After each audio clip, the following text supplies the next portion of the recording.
अस्सलामु अलैकुम रहमतुल्लाह बिस्मिल्लाहिर्रहमानिर्रहीम अल्हम्दुलिल्लाहि वहदा वस्सलातु वस्सलामु अला मिल्ला नबी बाद। मेरा नाम सैयद आबिद महमूद। हम किस बार एक सिलसिला चला रहे हैं कि आने वाले दौर में हमारे दीन इस्लाम के मुताबिक कुरान और हदीस नबिया में क्या क्या दौर आएगा और क्या क्या मराहिल आएंगे, क्या हो रहा है और क्या हो सकता है, इसकी तफसील से किस बार बयान किया जा रहा है। और जिन अहबाब ने भाई हमारी पहली किस्तें नहीं देखी हैं तो वो भाई इस बात को समझने के लिए इनसे पहले वाली किस्तों को ज़रूर सुन लें ताकि ये बात समझ में आ जाए। कुछ अहबाब हमें कमेंट्स करते हैं, सवालात लिखते हैं, हम उनको उनके कमेंट्स और सवालात के मुताबिक उनको जवाब भी देते हैं। इसी में कुछ बच्चों ने सवाल किया न्यू वर्ल्ड ऑर्डर के बारे में, क्योंकि पिछली किस्तों में न्यू वर्ल्ड ऑर्डर का तज़किरा हुआ था लेकिन उसकी तफसील नहीं बयान की गई थी। इंशाअल्लाह हम इस पर बहुत तफसीली बयान करेंगे।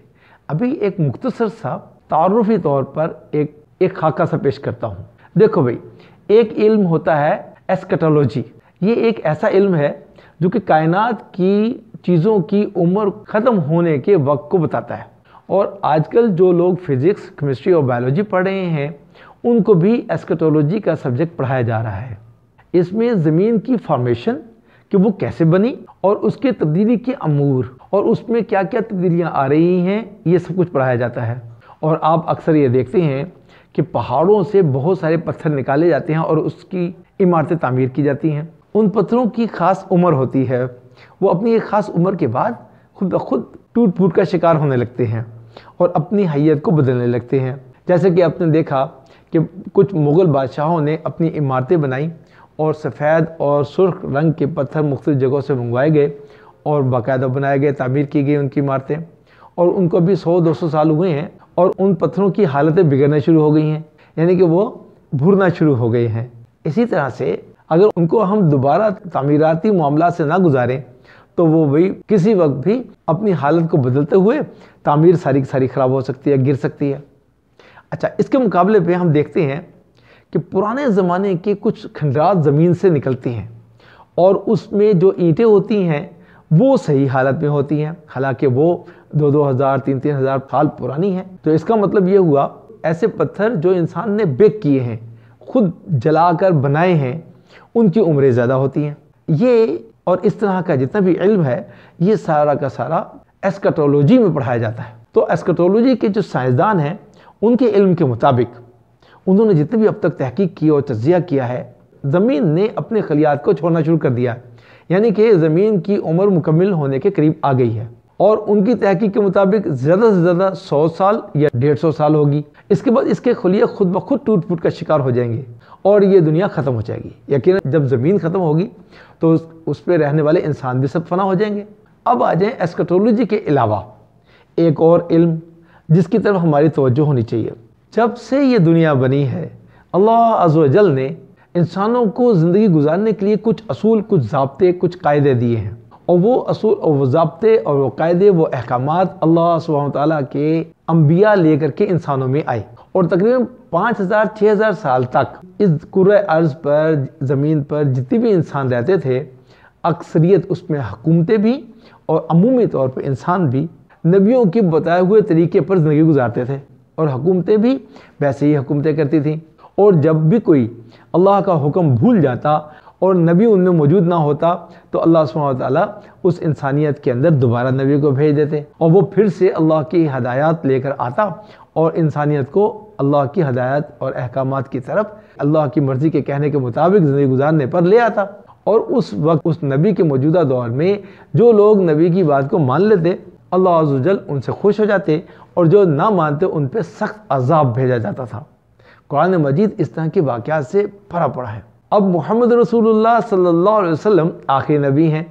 आप सल्लल्लाहु अलैहि वसल्लम के बाद कोई नबी नहीं आएगा और जो आएगा वो झूठा है। अब क़यामत तक इंसानों ने इज्तिमाई और इनफरादी ज़िंदगी, हुकूमतों के हिसाब से या घरों में, इंसान ने अपने 6 फुट के जिस्म पर अल्लाह सुब्हानहू व तआला के अहकामात के मुताबिक और मोहम्मद रसूलुल्लाह सल्लल्लाहु अलैहि वसल्लम के तरीके के मुताबिक ज़िंदगी गुजारनी है। ये इस दुनिया का कायदा है। जो इस तरह ज़िंदगी गुजार लेगा वो दुनिया में भी कामयाब और मरने के बाद भी ज़िंदगी में कामयाब हो जाएगा और अल्लाह उससे राज़ी हो जाएंगे। और अगर वो ऐसे नहीं करेगा तो यकीनन इस दुनिया में भी अल्लाह उससे नाराज़ होंगे और मरने के बाद की ज़िंदगी में भी नाराज़ होंगे। آج کل کے بچوں کو یہ بات سمجھ میں آئے یا نہ آئے، یہ حقیقت ہے، یہ انسان کی تاریخ ہے۔ ہم نے باقی تاریخیں تو پڑھی، کچھ یہ بھی پڑھ کے دیکھ لیں۔ لیکن اس آخری دور میں انسانوں نے، کچھ اکثریت نے، کچھ لوگوں نے، کچھ انسانوں نے عملی طور پر، چاہے وہ حکومتی اعتبار سے ہو یا انفرادی اعتبار سے ہو، اللہ کے حکم کو چھوڑ کر اپنی منمانی کی زندگی کا ورڈ آرڈر پیش کیا کہ اب دنیا میں کوئی مذہب نہیں ہوگا۔ یعنی انسانوں کی اکثریت اب انسانوں کو زندگی گزارنے کے لیے اللہ کے احکامات میں تبدیلی کر سکتی ہے، اور انسانوں کی اکثریت کا نام کس کو کہتے ہیں؟ جمہوریت کو۔ تو جمہوریت کے نام پر اب مذاہب ختم، اور یہ کہا جائے گا اکثر انسان جو فیصلہ کر دیں گے، جیسے وہ رہنا چاہیں گے ویسے وہ رہیں گے۔ اب اسی کے بارے میں ہم پہلے بھی بہت مرتبہ بیان کر چکے ہیں کہ یہودی زائنسٹ اور پہلے کے ٹیمپلرز جو آج کل موجودہ فری میسنز ہیں، پوری دنیا میں یہ شیطانی نظام لانا چاہتے ہیں، اور اللہ عز و جل کے احکامات کو، ان کے طریقے پر انسانوں کی دنیا میں زندگی گزارنے کے طریقے کو ختم کرنا چاہتے ہیں یا تبدیل کرنا چاہتے ہیں۔ وہ یہ کہتے ہیں انسانوں کی اکثریت جیسے چاہے اپنی مرضی کے مطابق زندگی گزارے اور اپنی زندگی کے اصول بنائے۔ وہ اب اس زمانے میں رواج ڈالتے جا رہے ہیں، اور ایک بہت بڑی تعداد میں لوگ ان کے عمل پر پیرا ہونا شروع ہو گئے ہیں۔ اب یہ جمہوریت کیا ہے؟ اب یہ بھی غور سے سن لیں۔ ہم لوگوں نے اپنے اس نظام میں بڑی تعداد میں جمہوریت کے بارے میں نعرے سنے ہیں اور تذکرے سنے ہیں، اس کی افادیتیں سنی ہیں، یعنی عوام کے نمائندے، عوام کی آواز اور عوامی اسمبلی میں بیان۔ تو اس کے مطابق عوام اکثریت جو چاہے گی ویسے اس کی آواز کے مطابق لوگ زندگی گزاریں گے اور اصول بنیں گے، حکومتیں ویسے چلیں گی۔ اگر اکثریت عوام چاہے گی تو ہم جنس پرستی عام ہو جائے گی اور جائز ہو جائے گی، اور عوام کی اکثریت جیسے چاہے گی اپنی زندگی گزارے گی اور اپنی زندگی کے اصول بنائے گی۔ اس کو کہتے ہیں جمہوریت، جو کہ اللہ سبحانہ وتعالیٰ کے احکامات کے بالکل خلاف ہوگا۔ اب اللہ عز و جل کے احکامات کیا ہیں؟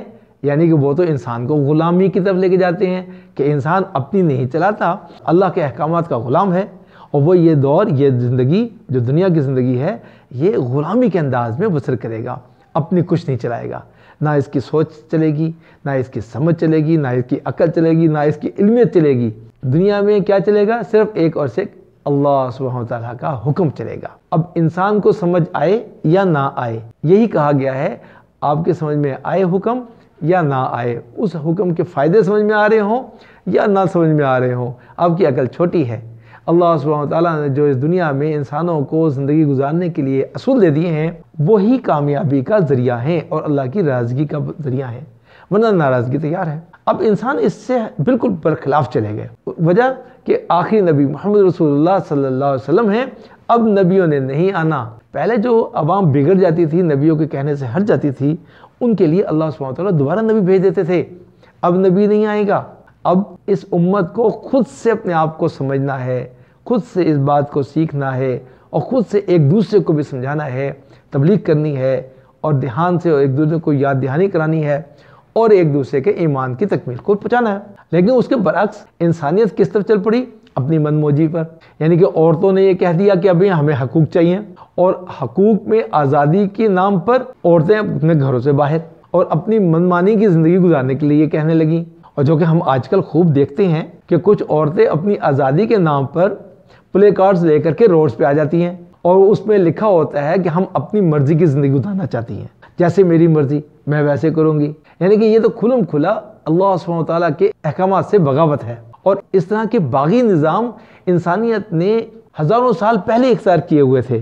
یعنی کہ یہ نیا نظام نہیں ہے جس کو یہ لوگ ماڈرن کہتے ہیں، یہ تو بہت پرانا اولڈ ہے، یعنی کہ پرانا نظام ہے۔ جنگلوں میں اور دیہاتوں میں اور پہلے جو لوگ رہتے تھے، کم علم، نہ سمجھ، ہر دھڑم، ضدی، بدتمیز، بد اخلاق، دوسروں کا خیال نہ رکھنے والے، یہ ان کا نظام ہے۔ اپنی من موجی کی زندگی گزارنے والے، یہ ان کا نظام ہے۔ اور یہ زائنسٹ لوگ اب یہ وہ پرانا نظام جو اللہ اور اس کے رسول کے خلاف ہے اور شیطانیت کے بہت قریب ہے، وہ اب دنیا میں لانا چاہتے ہیں۔ اور جبکہ اللہ سبحانہ وتعالیٰ نے قرآن مجید میں صاف فرما دیا، جس کا مفہوم ہے کہ اگر تم فی الارض پر اکثریت کے کہنے پر چلو گے تو تم گمراہ ہو جاؤ گے۔ تو یہ جمہوریت محمد رسول اللہ صلی اللہ علیہ وسلم سے تقریباً 300 سال پہلے آئی تھی، جو کہ سقراط کو زہر دینے پر اس کی موت پر ناکام ہو گئی۔ تو یہ ورڈ آرڈر تو پرانا ہے، پرانی چیز ہے، اور محمد عربی صلی اللہ علیہ وسلم کا جو نیا ورڈ آرڈر ہے، मॉडर्न अहकामात हैं और इंसानियत को फलाह और कामयाबी की तरफ ले जाने वाले हैं। अब आ जाए दूसरे बात पर कि दज्जाली रियासत का नुक्ता आगाज और नुक्ता इख्तिताम कैसा होगा, इस पर थोड़ी सी रोशनी डाल लेते हैं। ये दज्जाली रियासत की कहानी बड़ी दिलचस्प है। अगर इसको समेटा जाए तो बहुत मुख्तसर है और अगर इसको फैलाया जाए तो सदियों पर मुहीत हो जाएगी। इसकी इब्तिदा चूँकि अर्ज़ मुक़द्दस फ़लस्तीन से होती है तो इसकी इंतहा भी फ़लस्तीन में ही होगी। तो इसलिए हम इस गुफ्तगू का नुक्ता आगाज़ और नुक्ता इख्तिताम भी फ़लस्तीन से ही करते हैं। तो फ़लस्तीन का कदीम नाम यरूशलेम था। अब ये यरूशलेम शहर तीनों मज़ाहिब यानी क्रिश्चियनिटी, यहूदियत और मुसलमान, इन तीनों के लिए बड़ा मुक़द्दस शहर रहा है, यानी मुसलमानों के लिए भी और अहले किताब लोगों के लिए भी। अब चूँकि मुसलमान तमाम अम्बिया नबीना अलैहिस्सलाम पर ईमान रखते हैं और उनको हक और सच मानते हैं, किसी नबी का इनकार नहीं करते, तो चुनांचे कोई भी ऐसी जगह जो किसी भी नबी से मंसूब हो वो मुसलमानों के लिए मुक़द्दस जगह है। तो फ़लस्तीन और बैतुल मक़दस, इनका ताल्लुक़ अक्सर काबिल एहतराम अम्बिया नबीना अलैहिस्सलाम से हुआ है और वाक़या मेराज भी यहीं से हुआ था। और यहाँ पर मौजूद वो मुक़द्दस चट्टान भी मुसलमानों के लिए क़िबला अव्वल का दर्जा रखती है। इसलिए मुसलमानों का इस जगह से क़ल्बी ताल्लुक़ और लगाव से कोई शक व शुबा नहीं किया जा सकता। चूँकि हज़रत इब्राहीम अलैहिस्सलाम, उनके बेटे हज़रत इसहाक़ अलैहिस्सलाम और हज़रत इस्माईल अलैहिस्सलाम जो कि बाद में मक्का मुंतकिल हो गए थे, फिर इसहाक़ अलैहिस्सलाम के बेटे याकूब अलैहिस्सलाम, हज़रत मूसा अलैहिस्सलाम और उनके बाद हज़रत दाऊद अलैहिस्सलाम और हज़रत सुलेमान अलैहिस्सलाम और दूसरे बहुत से ऐसे अम्बिया जिनका बनी इसराइल से ताल्लुक़ था, इसी शहर में रहा करते थे। इसीलिए यहूदी भी इस शहर को अपना मुक़द्दस और मुतबर्रक मानते हैं और ईसाई भी हज़रत सुलेमान अलैहिस्सलाम और दूसरे बनी इसराइल के अम्बिया पर अपना ईमान रखते हैं और उनको मुक़द्दस समझते हैं और वो हज़रत ईसा अलैहिस्सलाम की तरह उनका एहतराम करते हैं। और इस सरज़मीन की तक़दीस उन लोगों की नज़रों में इसलिए भी ज़्यादा है और अहम है कि हज़रत ईसा अला नबीना अलैहिस्सलाम बैतुल लहम में पैदा हुए थे और ज़िंदगी का बेशतर हिस्सा अर्ज़ क़ुद्स में गुजारा। अब मुस्तक़बिल की आलमी दज्जाली रियासत, उनकी कहानी माजी के इन तक़दीस भरे रवैयों के बरखिलाफ़ है और यहीं से वो जन्म लेती है। अब यरूशलेम की तक़दीस की वजह तो आप लोगों ने समझ ली ना। अब आइए इसकी तखरीबी यानी यहाँ दज्जाली रियासत और दज्जाली क़ुव्वतों की क्या कारफरमानियाँ हैं, इसकी इब्तिदा भी सुन लें। तो मुसलमानों ने तौरात की पेशगोई के मुताबिक बैतुल मुक़द्दस को फ़तह किया। तो तीनों मज़ाहिब के इस तक़दीस की अहमियत को मद्देनज़र रखते हुए किसी भी मज़हब के ज़ायरीन की यहाँ आमद पर पाबंदी नहीं थी। तो चुनांचे यहूदी और ईसाई ज़ायरीन की आमदरफ़्त तो जारी रही और ये मामूल सदियों तक जारी रहा। तो 1095 में ईसाइयों का उस वक्त सबसे बड़ा मजहबी रहनुमा पोप अर्बन दोम था। उसने ईसाइयों पर जोर दिया कि अर्ज़ मुक़द्दस को काफिरों से यानी मुसलमानों से छीन लिया जाए और पोप अर्बन का प्रोपेगेंडा था कि मुसलमानों ने बहुत बड़ी तादाद में मसीही बरादरी को कत्ल किया है और दुनिया के बहुत बड़े हिस्से पर कब्जा कर लिया है और यूरोपियों के रहने और हुकूमत करने की जगह तंग कर दी है। और जब वो खुद मसीही मौरखीन का कहना है कि ईसाइयों के कत्ल के बारे में पोप अर्बन का यह दावा झूठ का पलंदा था, लेकिन इस झूठ का एक तयशुदा मकसद ज़रूर था। इस ईसाई पोप ने ईसाई अवाम को मुसलमानों के खिलाफ उभारने के लिए यानी कि मुसलमानों के खिलाफ जंग पर तैयार करने के लिए सिर्फ यही सियासी झूठ नहीं बोला, बल्कि उसने एक बशारती झूठ भी गढ़ा। उसने ईसाई जंगजुओं के लिए एक खुदाई बशारत भी वज़ह की, यानी कि जो ईसाई मुसलमानों से लड़ेगा उसके पिछले तमाम गुनाह माफ़ कर दिए जाएंगे, बख्श दिए जाएंगे और वो जन्नत के बुलंद व बाला वादियों में दायमी नेमतों का मुस्तहिक होगा। जबकि ये झूठ ईसाइयत की बुनियादी तालीमात और उनके अकायद के बिल्कुल खिलाफ है। मगर बात यह है कि ये झूठ बोला क्यों गया, क्योंकि ईसाई मजहबी रहनुमाओं के नज़दीक और उनके सामने खड़ा एक बहुत मुश्किल सवाल था। उनको ये बात समझ में नहीं आ रही थी कि आखिर ये मुसलमान नाकाबिल तस्खीर क्यों हैं और अपने अल्लाह के लिए अपनी जानों को कुर्बान करने के लिए हर वक्त क्यों तैयार रहते हैं और हमारे ईसाई जंगजू इस तरह से क्यों नहीं करते। ये एक बहुत बड़ा सवाल ईसाई अर्बन और उसके हम असर ईसाई पोप्स के सामने जवाब तलब था। और जब उन्होंने बहुत गौर किया कि मुसलमानों के नज़दीक जज्बा शहादत की रोशनी में इस सवाल का बहुत सादा सा जवाब और बहुत आसान जवाब था कि मुसलमान जिहाद में اپنی جانوں کو قربان کرنے کے لیے اس لیے تیار رہتے ہیں کہ انہیں موت کے فوراً بعد جنت کی بشارت اور جنت کی زندگی کا وعدہ دیا گیا ہے۔ اس پر ان عیسائیوں نے سوچا کہ عیسائی جنگجوؤں کے لیے کون سی بشارت ہونی چاہیے کہ وہ جنگجو بھی اپنی صلیب کے لیے جانیں قربان کریں اور ہر طرح کی مشکل آزمائش کے لیے تیار ہو جائیں۔ اب بائبل میں تو کوئی ایسی دلیلیں نہیں تھیں اور کوئی بشارتیں نہیں تھیں، تو مجبور ہو کر مسیحی رہنماؤں نے نعوذ باللہ خدائی اختیارات کو اپنے ہاتھوں میں لے لیا اور کچھ بشارتیں وضع کی، اور عیسائی عوام کے لیے وعدہ کر دیا گیا کہ جو صلیب کی کاز کے لیے لڑے گا اس کے تمام گناہ معاف کر دیے جائیں گے اور ان کے لیے نجات یقینی ہوگی۔ اور جبکہ عیسائی عقائد کے مطابق حضرت عیسیٰ علیہ نبینا علیہ السلام نے آدم کے بیٹوں کے کفارے میں اپنا خون پہلے ہی بہا دیا، اب صلیب کے بیٹوں کو خون دینے کی ضرورت نہیں، اور یہ وعدہ مشہور عیسائی نظریے اعتراف گناہ کے تصور کے بھی خلاف جاتا ہے اور اس تصور کو بھی ختم کرتا تھا۔ بہرحال اس وقت عیسائی عوام میں یہ وعدہ بڑا اثر کر گیا اور عیسائی عوام یقینی نجات کے حصول کے لیے چوک در چوک کافروں سے یعنی مسلمانوں سے لڑنے کے لیے اپنے گھروں سے نکل کھڑے ہوئے، جن میں اس پوپ کی دعوت پر لبیک کہنے والا ایک جنونی گروہ جو کہ غریب مردوں اور عورتوں پر مشتمل تھا، جو کہ ہنگری سے قسطنطنیہ اور قسطنطنیہ سے شام میں آ کر اترا۔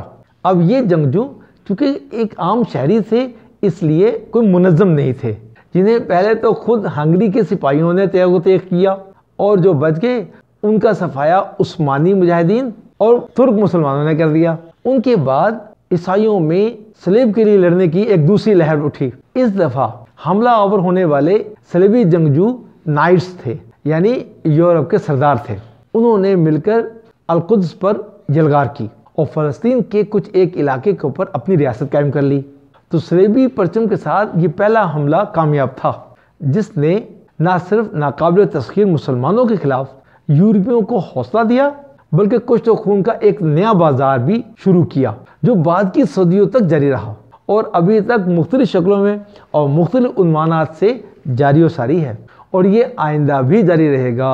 اور ان کے مذہب کے مطابق جب عیسائیوں کے سچے رہنما جناب مسیحی تشریف لائیں گے اور ان فتنہ پرور دجالی قوتوں کو تیغ تیغ کریں گے جو کہ ان سادہ لو عیسائی عوام کو مسلمانوں کے خلاف ورگلاتے رہتے ہیں، تو ان جنگوں کو صلیبی جنگیں کہا گیا، جس کا مطلب ہے کافروں مسلمانوں کے خلاف مقدس جنگ۔ اسے بعض اہل قلم مسیحی جہاد بھی کہتے ہیں، جو کہ سراسر غلط ہے۔ اس اصطلاح میں جہاد کا لفظ غیر مسلموں کے لیے استعمال ہوتا ہے، جبکہ جہاد مقدس کا تصور تو صرف مسلمانوں میں ہے، اور باقی مذاہب کی طرف سے برپا ہونے والی جنگوں کو اس جہادی اسلامی اصطلاح کو استعمال نہیں کرنا چاہیے۔ اس طرح سے اس جہادی عبادت کی توہین کا پہلو اجاگر ہوتا ہے۔ ان اولین صلیبی جنگوں کے پیچھے ان کے پس پردہ پائے جانے والے شاہی محرکات یا پوپ کے مفادات کیا تھے، اس کے لیے نائٹس کی سرگرمیوں پر نظر ڈالنا بہت ضروری ہوگا، جو وہ یروشلم آتے ہوئے سرانجام دے رہے تھے۔ تاریخ کے ورق پلٹیں تو سب چیزیں واضح طور پر موجود ہیں۔ تو تاریخ ان کی کارگزاری سناتے ہوئے ہمیں بتاتی ہے کہ وہ راستے میں آتے ہوئے مسلمانوں کو، یہودیوں کو اور سیاہ فہم عیسائیوں کو قتل عام کرتے رہے۔ اب نائٹس کے ان کارناموں کو دیکھا جائے تو سوال پیدا ہوتا ہے، کیا یہ واقعی مقدس مذہبی جنگ تھی؟ نہیں، قطعاً نہیں۔ یہ تو ایک سراسر نسلی مارکہ آرائی تھی، وہ نسلی مارکہ آرائی جو مذہبی جنگ کی شکل میں وجود میں آئی اور نسلی احساس برتری کے شکار بنی اسرائیل کے اس مخصوص قبیلے کو دنیا کے اس مقدس خطے پر تسلط دلانے کے لیے تھی، جو کہ پہلے وہ اپنی بدعمالیوں کی وجہ سے گنوا چکے تھے۔ تو میرے بھائیوں، تاریخ کے ورقوں کو اگر ہم پلٹ کر دیکھتے رہیں گے اور سمجھتے رہیں گے تو آنے والے وقت میں وہ لوگ کیا کرنا چاہتے ہیں، ان کے کیا عزائم ہیں اور وہ کیا کر رہے ہیں، ہم لوگ کتنا پیچھے ہیں اور ہمارے آنے والی نسلیں کتنا غیر علمی طور پر، غیر محسوسی طور پر ان کی بنتی چلی جا رہی ہیں، ہمیں اس پہ غور کرنا ہے اور اس باتوں کو سمجھنا ہے۔ اپنے عقائد پر، اپنے مذہب پر، اپنے طریقے پر قائم رہیں اور دوسروں کو بھی اس پر رہنے کی ترغیب دیں۔ بس یہی ہمارا اور آپ کا مقصد ہے۔ اللہ سبحانہ وتعالی ہمیں اور آپ کو ایمان کی موت دے، ایمان والی زندگی دے۔ اللہ آپ سے اور مجھ سے خوش ہو جائے۔ جزاکم اللہ خیر۔ انشاءاللہ اگلی ویڈیو ملاقات ہوگی۔ آپ اس ویڈیو کو دیکھیں، دوسروں کو شیئر کریں، زیادہ دور تک پھیلائیں اور ہمارے چینل کو سبسکرائب بھی کریں. کوئی سوال ہو تو سوال بھی لکھ کے بھیجیں، انشاءاللہ ہم آپ کے سوال پر ایک تفصیلی دلیل کے ساتھ اور حوالہ جات کے ساتھ جواب دیں گے. جزاکم اللہ خیر. السلام علیکم ورحمۃ اللہ. Subscribe to our channel by clicking the subscribe button. Click the bell button and enjoy the latest uploads from our channel.